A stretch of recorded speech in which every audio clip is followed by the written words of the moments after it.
Hello, everybody. Welcome to Reimagine 2021. This is our 7th conference in a monthly series of events bringing you nothing but the best projects.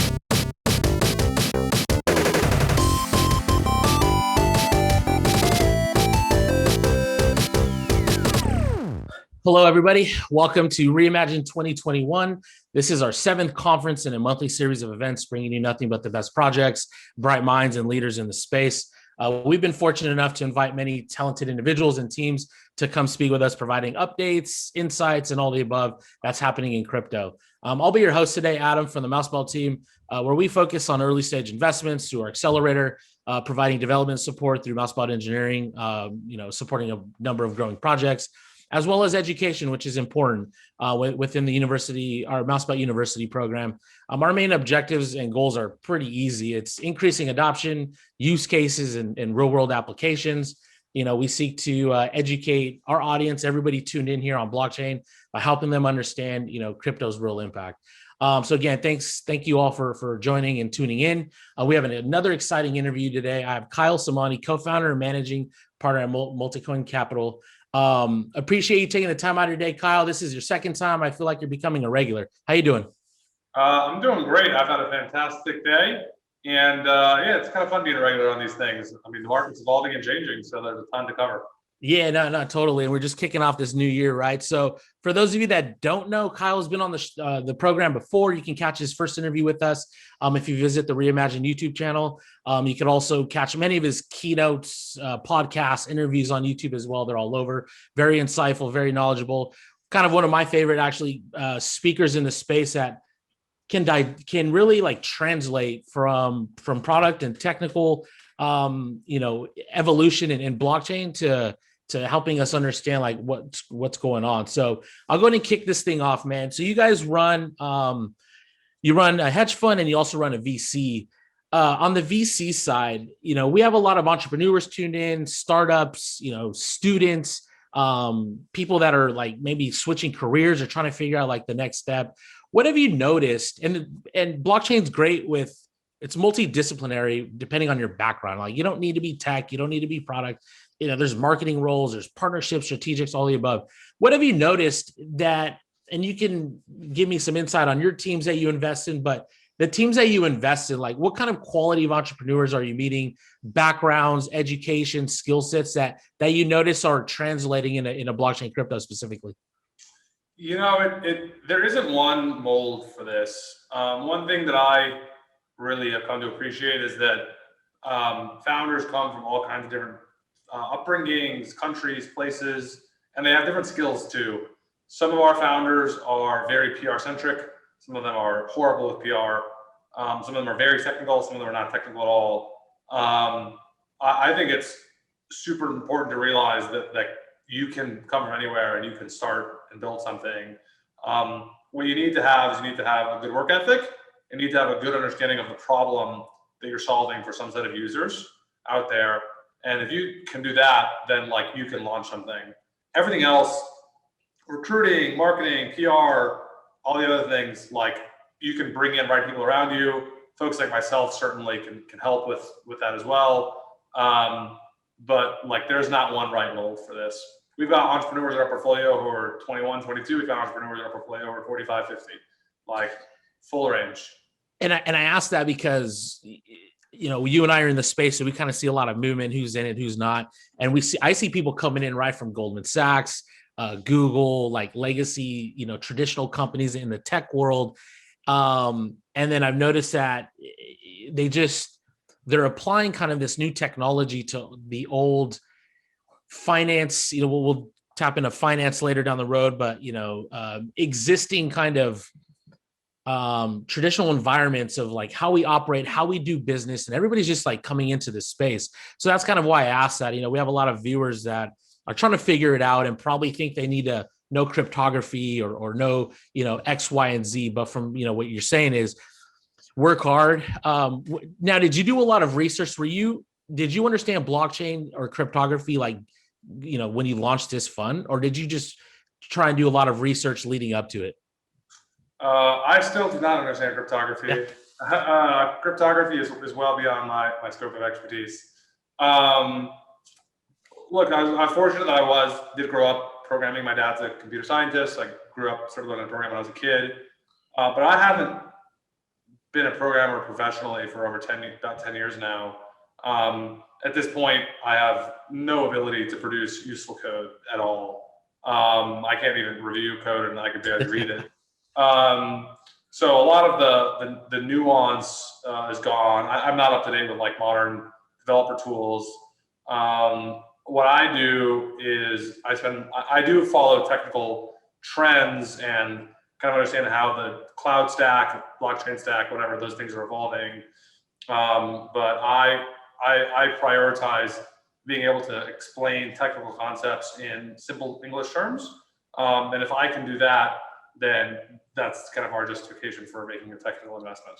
Yeah, yeah, and what I've noticed, even we partnered with 80 plus schools, right, globally, nationally, here in the U.S. and the classes, the 3 times the amount of students are enrolling. So we can obviously see a trend there of kind of this hype and students wanting to learn more about blockchain and crypto and like how it works. So that's always kind of a good sign, especially early on. My next question is relating to like investors. At one point, investors here in Silicon Valley, other places as well, weren't going into blockchain or like staying away from blockchain, which is kind of interesting. You don't hear anybody saying I'm staying away from machine learning or AI or, some other kind of, tech stack. So like, what kind of the discussions are you having now? We're in 2021, Bitcoin's rallying. Ethereum's been around for quite some time. You guys are investing in layer ones. Bitcoin's been around since 2008. What are some of the discussions relating, and we'll obviously keep it to crypto, like, are you talking to more traditional investors? Are you still talking to the inner circle of crypto, other funds and people that understand the tech? How are those discussions going now? Yeah, so when we are fundraising, actually we just finished fundraising for our new venture fund. There are a lot of traditional LPs starting to look at the space. Our new fund is largely comprised of families they've been crypto curious for a while and are ready to pull the trigger with more size. We are also seeing endowments, foundations, traditional venture LPs are starting to get much more serious about the space as well. I'd say pensions are not yet calling us seriously, or insurance companies, but other large classes of institutions are. And what do they know? And what do they know about crypto? Like, are they worried about the weeds? They're just trying to get in at, and diversify obviously their main portfolio with crypto assets and kind of this new wave of technology. What do they know when they talk to you, and what do they leave when they leave? Yeah. So look, they know different degrees of stuff. Some of them, I'd say broadly, they come at it from 2 angles. One angle are the tech venture folks who are like, this is cool, I can see why this is useful, and they're kind of a Silicon Valley orientation. The other is the monetary inflation concern, which is the larger of the two, and that's kind of a very Bitcoin-centric view of the world. Not to say it's bad, it's just like they kind of enter crypto with a fixed monetary policy perspective. We're seeing a lot more of the latter show up in size. And those folks are saying, okay, look, I bought some Bitcoin. I get it. What are all these other things? Like, what do they do? How do I make sense of it all? Yeah. And that's usually when they start calling people like us, and we help them learn and understand. And oftentimes they invest with us if they want exposure to that stuff. Yeah. So they kind of expand out, right? Like Bitcoin, it is what it is. But obviously, Bitcoin is one use case that it leverages blockchain. But there's so many other use cases, and we'll get into that, shortly. So how do you guys strategize between VC and your hedge fund? Like, what's the investment or like the life cycle as far as getting in early, like for equity tokens or like managing tokens? A little bit later. How does that from a high level? We have people that are watching this in various backgrounds. Involved in projects, not involved in projects. How do you guys view that, and kind of where do you draw the line to go in one or the other?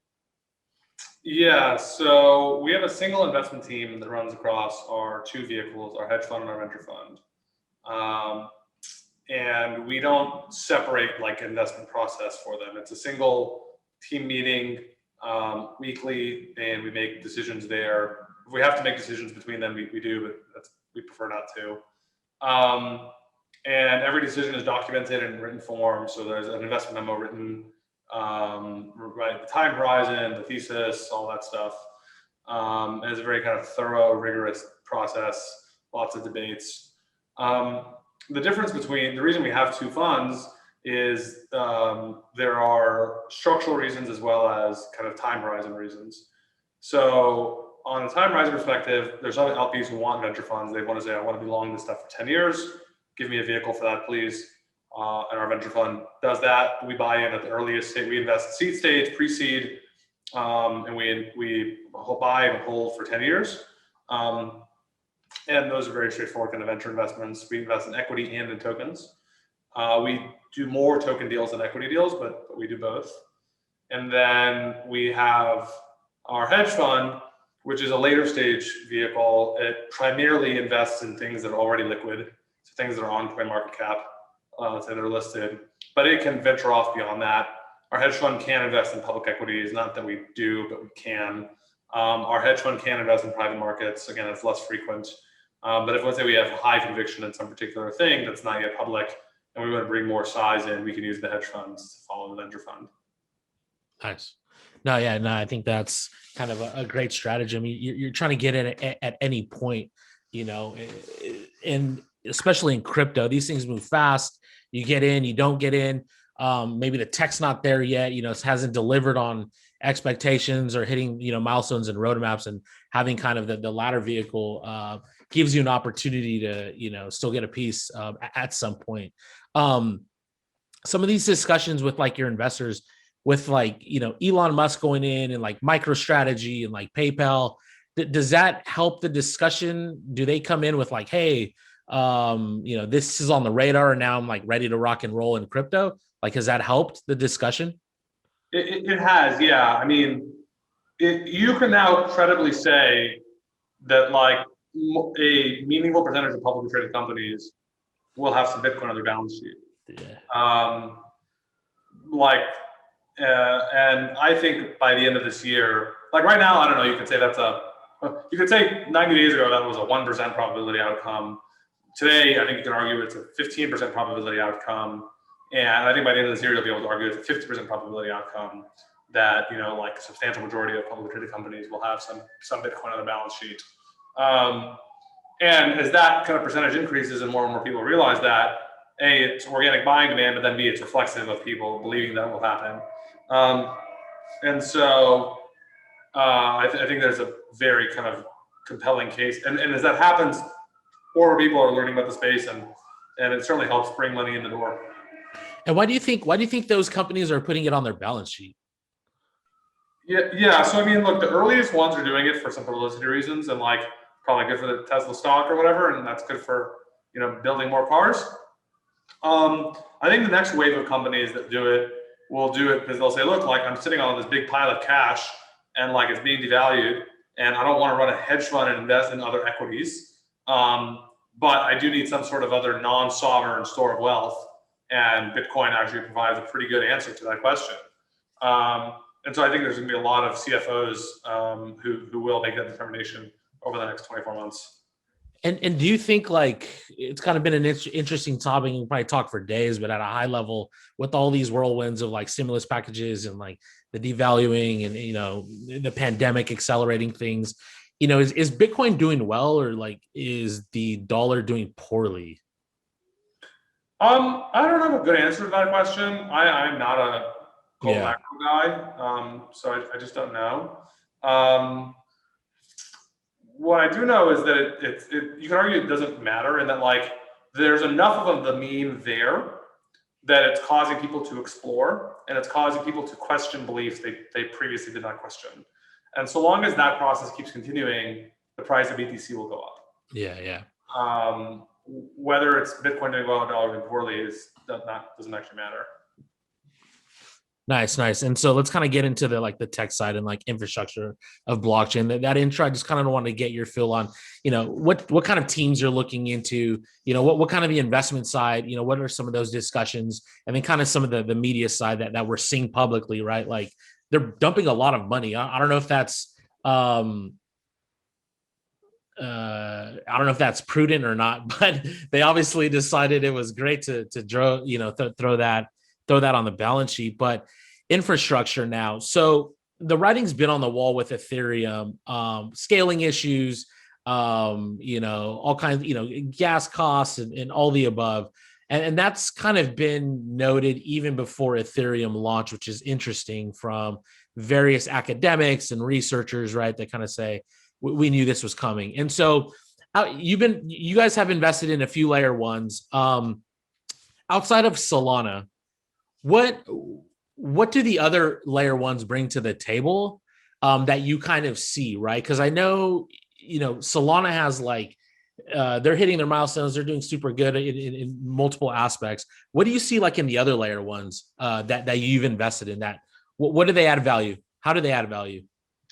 Yeah, so when we think about investing in smart contract platforms, look, there's trade-offs in these systems, and there's not like it's a single linear spectrum. This is like an n-dimensional, call it 10, 15, 20 dimension trade-off thing. What we try and look for is investing in smart contract platforms that are the best at least one of those dimensions, and preferably probably multiple.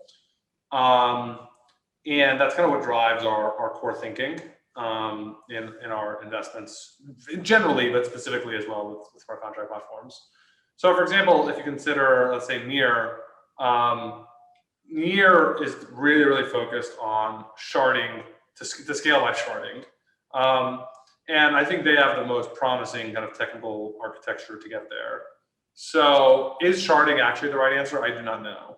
But in the event that sharding is, we think the Near team and that our approach is the best position to capitalize on that over a long time horizon. So that's kind of what's driven our thinking as we make those other investments. If you look at the other ones we made, you can find a similar line of reasoning. How about like Definity and like Nervos? Yeah, so in the case of like, for example, I'll take Mina, so that they're launching like right now, I think. So Mina is, actually I gave a talk about this in December of 2018. But like they have probably the most radical approach to solving the scaling problem, which is these recursive zero knowledge proofs that really have never been used. Like this technology has never been used anywhere. And so one thing we've always been thinking is zero knowledge proofs are kind of the most unique technology in our sphere of stuff we look at. And there's some chance that they kind of just break all of the rules of how we think about scaling and distributed systems and replication and people verifying these things. And Mina is the most unique, I'd say, most unique manifestation of zero knowledge proofs to try and solve these core problems. And so we made an early bet on Mina. I think it was in September or October of 2018. It was quite some time ago. And the bet there was that these guys are going to, in the event that approach is right, like this is the best position to do so. When we looked at Nervos, we really liked their economics design, where they basically said, we're going to focus on state bloat as our kind of core thing and design basically a cap and trade inspired model for how you manage state bloat in the system. It was very, very cool. We also like their use of UTXOs for scaling. So those kinds of things drove those core decisions. Nice. And this is as of today, right? And you kind of make these best, down the road. Ethereum has their issues. How do you stay kind of in that environment if Ethereum is, successful at what it does? How do you kind of gain a piece of that pie as far as an investment goes? Not directly in Ethereum, but you're going to kind of, invest around it. If obviously if Ethereum does well, all tides will rise. Yeah. So we don't own any Ether in our funds. We haven't in a while. It's not because we're not bullish the Ethereum ecosystem. It's just because I think owning Ether is the poorest risk-adjusted way to have exposure to the Ethereum thesis. Owning a $200 billion market cap asset is just like it's just like it's very hard to have exceptional returns from that entry point. And so we're just like not like our fund, even all we are all the larger crypto funds, like even at our size, there's just no need to own a $200 million asset. So we've preferred to make more pointed bets on DeFi protocols. So we have large positions in protocols like Aave and Thorchain, for example, which we just published our Thorchain paper recently, like a few days ago. And a handful of others as well. Perpetual Protocol, Alpha, and some others. We think those are much better kind of pure play bets for things in the Ethereum ecosystem. We're also large investors in the Graph and have been. We were the very first investors in the Graph. And like I believe for quite some time that, right, if like Ethereum, you're adding to the blockchain, you're making writes, well, you need to read to like have a useful application that people can see the UI. And so my thesis has always been basically that the Graph is just dramatically undervalued because you have people writing to Ethereum, but you need the best way to read. And Graph I thought was just tremendously undervalued for the longest time. And so we have a big position in Graph. And then we got to use these positions as our way to get exposure to the Ethereum ecosystem. Yeah. And how important is like being interoperable? So like you're investing in these, dApps and applications and various projects kind of leveraging what's available right now, which is the Ethereum ecosystem. But like down the road, as more players come, either become successful, how do you envision kind of like switching, or you just move off of it and kind of, jump into another ecosystem? Yeah, so people have been talking about interoperability for a long time, crypto interoperability. And there's a lot of times when you hear very smart technology people talk about it, the general historical framework they use is kind of early internet protocols, and early just software protocols, SMTP, TCP/IP, IP itself, like all of these things. I'm not sure that I agree with the analogies. In general, I find most historical analogies to internet protocols for crypto to be wrong, because the biggest difference between these crypto protocols and those protocols is all of those protocols are purely communication protocols. These protocols for crypto are actually stateful protocols that represent value of some form or debt of some form. And I just struggle to compare those two things directly. So we do call them protocols because they are, like, Ethereum is a protocol. I mean, there's a paper that specifies the Ethereum protocol and what that communication protocol is. But like the net output of that protocol is a global state tree with a Merkle root that updates every 13 seconds. And there's just no historical comp for that. So when we think about interoperability, I'd say over the few years I've been in the space, I've become more skeptical that we will have magically fluid interoperability in the way that proponents would like to see. It's just clear that, like, the gas costs, the cryptographic proofs, the edge cases around forks, proof of work versus proof of stake, and making those things go together, these are just very, very, very, very hard problems. And it's not clear that, like, there are good answers to these problems. And so we don't own any Cosmos or Polkadot, I guess atoms or dots that being the assets, to some degree reflecting that worldview. We do own a large amount of Rune, which we actually just disclosed a few days ago. And actually our thesis for Rune is that basically you're going to have these separate chains, and Thorchain is the best way to move value between them, but that they're not going to interoperate with each other natively. And we made a number of other interoperable chain bets as well, things like Taurus and Keep and others. But generally, have been skeptical that it's going to be as magical as people would like it to be. So you think it's going to kind of be a little bit siloed, depending on like the niche of, like, chain application, and it won't be as fluid as everybody wants it to be, kind of with these early chains, I guess. I think it's not going to be as fluid as people want. There's going to always be a fundamental trade-off whenever you introduce some interoperability bridge of latency and gas cost. Like, there's just no way around those problems. In some cases, collateral cost, and in some cases, even explicit fees as well, depending on the nature of the bridge. And when you do that, like you just increase the cost of using the system. And like the solution to that generically is everyone agrees to use the same protocol, and then you don't incur those costs. And so now look, like the world is heterogeneous, and like the world is not monolithic, and like there's no top-down way to do these things. And so there's kind of like a fundamental trade-off, like the natural heterogeneity of the world and entropy in the world versus kind of the elegance of just everything works on a single magical protocol. I tend to bias towards everything will work on a single magic protocol, but like that, I mean, is not a perfect outcome, and certainly we will not have that happen in some sort of perfect shape. Yeah. But I trend more towards that view than there will be thousands of chains view. Interesting. Yeah, I don't know where I lie. I think there's going to be a few.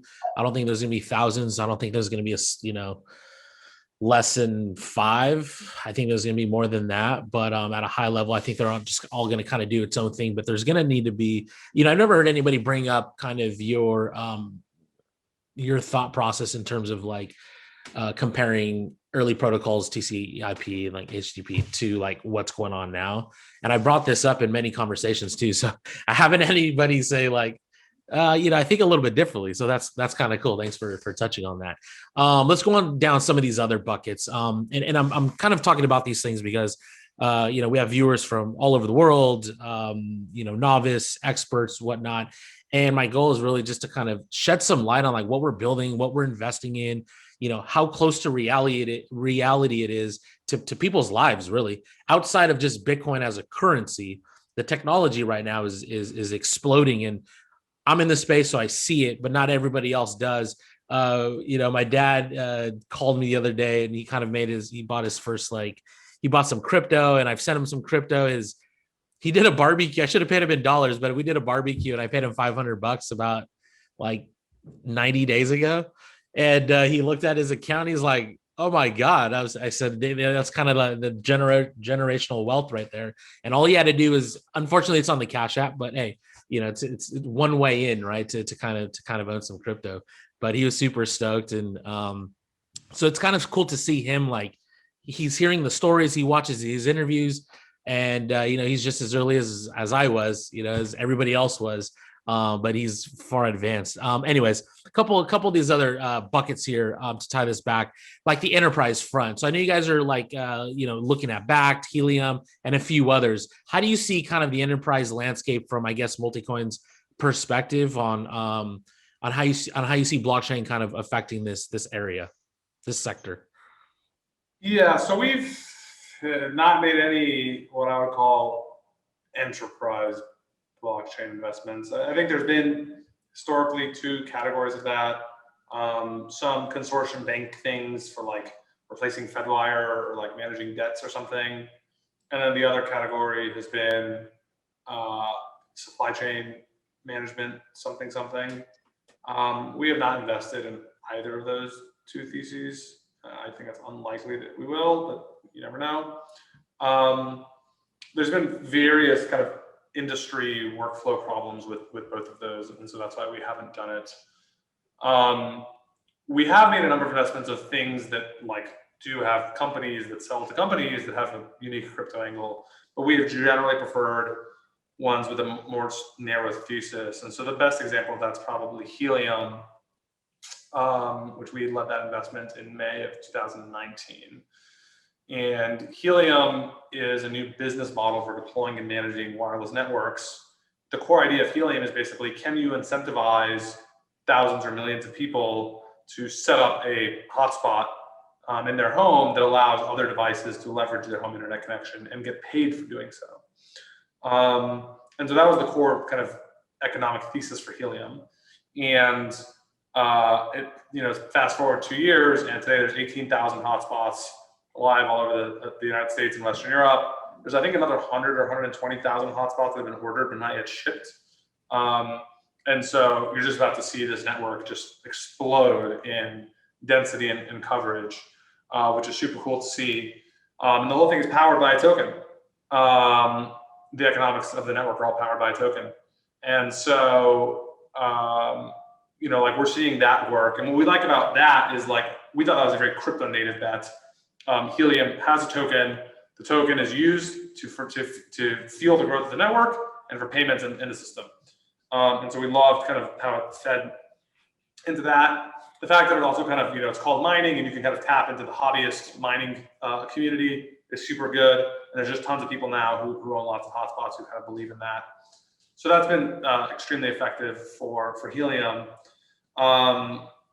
We continue to look for more, I'll call Helium-like investments, where you've got companies that realize, hey, I can use crypto to kind of invert the existing business model of the industry I'm in. We're actually, I think, working on 2 or 3 investments right now that meet that description. I expect as the crypto technology stack matures, you're going to see more and more entrepreneurs realize that. In the same way people said, hey, I have the internet, like, I can change everything about publishing. I can change everything about logistics and delivery. I can change everything about how to build a brand for consumer products. I think you're going to see, just tons of entrepreneurs all over the world go through that same that light bulb will go off over the next few years for lots of people in different industries. And we probably among our peers have done the most of those investments, and we want to continue to kind of lead on doing those weird investments. How do you think the infrastructure is as of today? Like, are we in a good spot? Like, we just talked about protocols. We're talking about like evolution. We're talking about, well, first of all, blockchain is a buzzword, but cryptography has been around for decades. Distributed systems has been around for decades. I was just talking to Jack from Scale and like yesterday, and he was in crypto before Bitcoin was even around, like in 2008, leveraging a cryptocurrency, in an internal kind of, stack, I guess, for various players. But are we like in a good spot for, as you mentioned, entrepreneurs are coming in, kind of the landscape of what can be, are we trending in the right way? Oh, we're definitely trending the right way. I mean, the tech today is like, you can build world-class consumer applications today on crypto stacks. You'll see the Maps team with Solana is doing this right now, as well as the Oxygen team. You can see Audius is doing this today on Solana, Kin, a handful of others, but like you will see there are world-class consumer applications that people can't even tell there's crypto in the background. And like that is truly magical to see. And yeah, I mean, I think the pace of innovation is obviously pretty rapid. Things are moving so quick. It's kind of interesting that, people think hackers are very secluded, but once you get into the hacker world and like the tech world, it's just forums for days, discussions for days, chat rooms, everybody's super active 24/7. And so, that's kind of interesting for the outside world to know about that this thing's just been brewing. DeFi kind of just blew up right end of summer, and it's kind of been picking up, and now we are in 2021. How do you think that kind of went, right? As far as ballooning, as far as innovation goes, what's been your thought in like, why should we be excited for kind of like the financial aspect of DeFi, what it brings to, first of all, I don't even know if it's for the everyday user or if it's for institution. Like, how do you view that? Yeah, I think DeFi is like a kind of a world-changing idea. I mean, having non-sovereign money and non-sovereign assets that you can trust, minimize, rehypothecate through these systems for leverage, lending, borrowing, trading, whatever, is a breakthrough concept. And it will change the future of finance. That to me is not a question. How it gets done and path of adoption and all those things is, but it's no longer a question. That's going to be a world-changing technology. It will, in the long run, change a lot of people's relationships with their governments, with money, with owning assets. It's going to change a lot of kind of fundamental ideas of property rights around the world, and that's just a huge, huge breakthrough. And what about like some of the risk I mentioned earlier, and you kind of talked about it, like the technology aspect, we're moving so quick, like the non-financial risk or even financial risk of, I don't know, Oracle risk, smart contract risk, finality risk. Like, how do you guys view that when you look at these application layers and then things being built and potentially investing in them? And we're moving so fast. I know there's audit teams out there, right, that are kind of reviewing this. How do you guys manage that risk a little bit? Yeah, I mean, we size our bets so that we assume with any given position we can have 100% capital loss. You need to be eyes wide open. Any position you put on, that can happen. We don't do that much farming in Multicoin. We do a little bit here and there, but like we've seen what happens when you like farms blow up. It happens all the time, and so we're generally hesitant to risk 100% capital loss for farming purposes. But do you think it'll get worked out though? Like just from kind of technical, like, we're building shit so fast and like these things spur up hundreds of millions of dollars like pretty quick. How do you view that? Like, is that good or bad, neutral? We kind of just roll with the punches until these things, get better, like, as we grow as a mature industry. Yeah, I mean, look, coding standards are getting better. Examples are getting better. Like audits are getting better. Like these things, it's just we're in the early days, and so like these kinds of things happen. But like if you remember, like early days of the internet, like you click a button and like page, like you'd say submit, and then it would like not submit and refresh the page. Like now in this case, it wasn't you lost all your money, but it's like the same thing, right? Like all of just the common standards about how to do these things well are just not fully developed and fully embraced and understood. So it just takes time for that kind of accumulated knowledge to permeate and become common practice. Yeah. And there's a recent situation. I think I read it on one of Multicoin's blogs, one of your colleagues there, how DeFi could have, made a better situation for during like this GameStop scenario, right? That just happened a few weeks ago, and how DeFi could have prevented that or at least provided some options. Are you familiar with kind of that blog that you guys put out? Yeah, I'm familiar with kind of that theory. Yes. Yeah, and I'm pretty sure there's viewers that tune into that. Can you give like a highlight of how? Let's apply it, right? So GameStop, and obviously people here can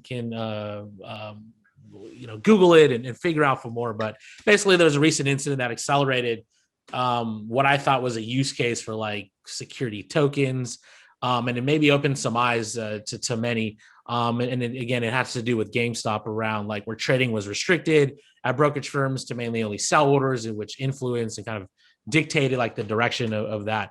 And you can Google the details. But in terms of like that situation, like how would DeFi come into play there? And I'm trying to relay this to our viewers on like, all right, I could see how, this type of technology could have been in myself and everybody involved. Sure. So the biggest problem that happened in the whole GameStop drama was when Robinhood had to halt trading. And it wasn't just Robinhood, I think Schwab and Fidelity and maybe some of the other large brokers did as well. So the reason that happened is because all of the brokerage firms have to maintain collateral requirements with the DTCC or Depository Trust Company, something, which was founded in the 60s or 70s.